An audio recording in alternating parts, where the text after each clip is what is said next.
রাধে রাধে। আজ আমি বলবো ব্রাহ্মণ কন্যা মা গৌরী। যে এক ধর্মপ্রাণ ব্রাহ্মণের একটি মাত্র কন্যা ছিল, নাম গৌরী। রূপে গুণে গৌরী মা গৌরীর মতোই অসামান্য। গৌরী ক্রমশ বড় হয়ে উঠল। একদা সেই দেশের রাজা গৌরীকে দেখে তার রূপে গুণে মুগ্ধ হয়ে তাকে বিয়ে করতে চাইলেন। কিন্তু ব্রাহ্মণ বিবাহের সম্মতি দিলেন না। তিনি বললেন, আমি গরিব মানুষ, রাজবাড়িতে বিয়ে হলে সেখানে আমি ঢুকতেই পারবো না, আর আমার মেয়ের সঙ্গে কোনো দিন দেখা হবে না।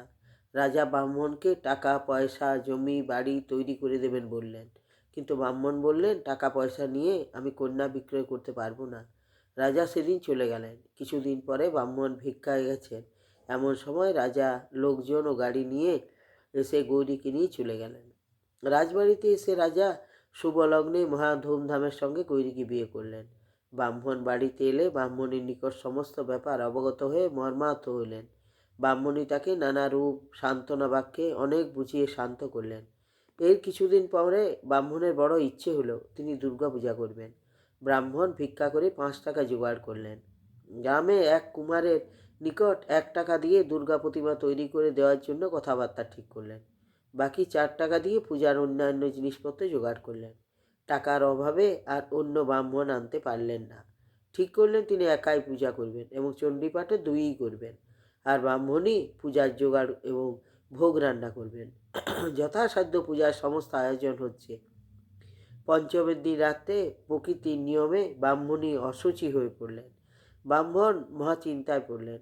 ভোগের ব্যবস্থা পূজার জোগাড় কে করবে?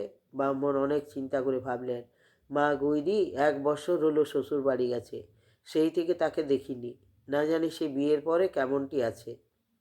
একবার তাকে আনতে যাই, সে যদি আসে তাহলে আমার পূজা কোনো রূপ অসুবিধা হবে না। এই ভেবে ব্রাহ্মণ কন্যার বাড়িতে গমন করলেন। সেখানে দারোয়ানেরা তাকে প্রথমে ঢুকতেই দেয়নি। তারপর অনেক কাকুতি মিনতির পর অল্পক্ষণের জন্য দেখা করার অনুমতি পেয়েছেন। ব্রাহ্মণ কন্যাকে দেখে বড়ই আনন্দিত হলেন এবং কন্যা ও পিতাকে দেখে আনন্দে একেবারে জড়িয়ে ধরলেন। পরে পদধূলি গ্রহণ করে মায়ের কথা জিজ্ঞাসা করলেন। এবার ব্রাহ্মণ পূজার কথা সব বললেন এবং কন্যাকে আসবার জন্য বিশেষ অনুরোধ করলেন। উত্তরে গৌরী বলল, রাজামশাই এখন বাড়িতে নাই, তিনি রাজকার্যে বিদেশে গেছেন। দশমীর দিনে আসবেন। তার বিনা অনুমতিতে আমি তো যেতে পারবো না। তার অনুমতি ব্যতীত একটি সামান্য প্রাণীও পর্যন্ত রাজবাড়ির বাইরে যেতে পারে না। এ অবস্থায় আমি কি করে যাব? আমি তো যেতে পারবো না। এক্ষণে ব্রাহ্মণ অত্যন্ত বিষণ্ণ বদনে বাড়ির দিকে রওনা হলেন। পথে শুধু ভাবছেন কিভাবে পূজার সব ব্যবস্থা হবে।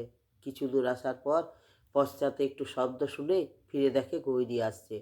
ব্রাহ্মণ গৌরীর দিকে বিস্ময়ে আবির্ভূত হয়ে জিজ্ঞাসা করলেন, মা, কিভাবে রাজপুরী থেকে চলে এলি? গৌরী বলল, রাজপুরীতে ঠিক আমার মতনই একজন দাসী আছে বাবা, তাকে রেখে রাজবাড়ির পিছনের দরজা দিয়ে আমি চলে এসেছি। তবে মাত্র 3 দিনের জন্য এসেছি। দশমীর দিন সকালেই আমায় চলে যেতে হবে। ব্রাহ্মণ অত্যন্ত আনন্দিত মনে গৃহে ফিরে গেলেন। ব্রাহ্মণীও গৌরীকে আনন্দে বিহুল হয়ে কন্যাকে বুকে জড়িয়ে ধরলেন। এদিকে বাড়িতে পূজা হবে, তার উপর 1 বৎসর পরে কন্যা এসছে। ব্রাহ্মণ ও ব্রাহ্মণীর আনন্দের আর ধরে না। ষষ্ঠীর দিন যথানিয়মে দেবীর বোধন আমন্ত্রণ অধিবাস হলো। গৌরী নিজে সপ্তমী অষ্টমী নবমী 3 দিন পূজায় যথেষ্ট জোগাড় করলো। ফুল তুলসী দূর্বা ফল মূল নৈবেদ্য ধূপ দীপ প্রভৃতি পূজার যাবতীয় সামগ্রী বাবার হাতের নিকট ধরিয়ে দিল। ভোগ রন্ধন করে ঠাকুরের নিকট সাজিয়ে দিল। পিতা কন্যার পূজার কাজে সন্তুষ্ট হয়ে আনন্দিত মনে পূজা ভোগ নিবেদন এবং চণ্ডী পাঠ করলেন। সপ্তমী অষ্টমী নবমী 3 দিন ব্রাহ্মণের বাড়ি যেন স্বর্গের পরিণত হলো। প্রত্যেক দিন পুজোর পরে মা গৌরী নিজে প্রসাদ বিতরণ করলেন। পূজার প্রসাদ খেয়ে সকলেরই মন তৃপ্তি ভরে গেল। দশমীর দিন সকালে মা গৌরী বাবা মায়ের কাছ থেকে বিদায় নিয়ে চলে গেল। বাবা মা গৌরীকে থাকার জন্য অনেক অনুরোধ করলেন, কিন্তু গৌরী মা বলছে, আজ আপনার জামাই বাড়িতে আসবেন, তাকে বিজয়া প্রণাম করতে হবে, কোনো মতেই আমার থাকা চলবে না। এই বলে গৌরী চলে গেল। ব্রাহ্মণ ও ব্রাহ্মণী কিছুক্ষণ গৌরীর পথ পানে চেয়ে রইলেন। পরে ব্রাহ্মণ দশমী পূজা করে প্রতিমা নিরঞ্জন করলেন। পরদিনে ব্রাহ্মণ চিন্তা করলেন, মা গৌরীকে তো বিজয়ার প্রসাদ দেওয়া হয়নি। তিনি সামান্য কিছু প্রসাদ ও নাড়ু নিয়ে কন্যার গৃহে গমন করলেন। কন্যাকে গিয়ে বললেন, মা, তুই তো বিজয়ার দিন সকালে চলে এলি, তোর জন্য বিজয়ার প্রসাদ সামান্য কয়েকটা নাড়ু এনেছি। পিতার নিকট সব কথা শুনে গৌরী মা সজল দৃষ্টিতে পিতার মুখের দিকে চেয়ে বলল, তুমি কি বলছো বাবা? তোমার কথা বুঝতে পারছি না। যেখানে শত শত দাস দাসী প্রহরী নিযুক্ত, এমনকি তার বিনা অনুমতিতে একটি মাছিরও বাইরে যাবার উপায় নাই, সেখান থেকে আমি কি করে যাব? আমি তো যাই নাই। ব্রাহ্মণ কন্যার মুখের দিকে চেয়ে বললেন, মা, তুই যাসনি? বলেই ব্রাহ্মণ মূর্ছিত হয়ে পড়লেন। হে ভক্তগণ, আপনারা চিন্তা করে দেখুন, ব্রাহ্মণ কন্যা গণি যদি না এলো, তবে ওই 3 দিন ব্রাহ্মণের বাড়িতে কে পূজার জোগাড় করে দিল? ইনিই আমাদের কৈলাসের গৌরী মা, ইনিই সেই দশভুজা দুর্গা, কালী, তারা, ভুবনেশ্বরী।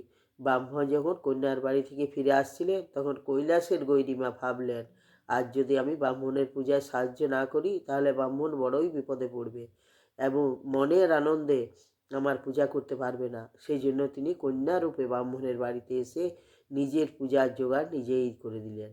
ইনিই আমাদের মা গৌরী। আমরা যদি তাকে ভক্তি সহকারে মা মা বলে ডাকি, তাহলে তিনি নিশ্চয়ই আসবেন। রাধে রাধে।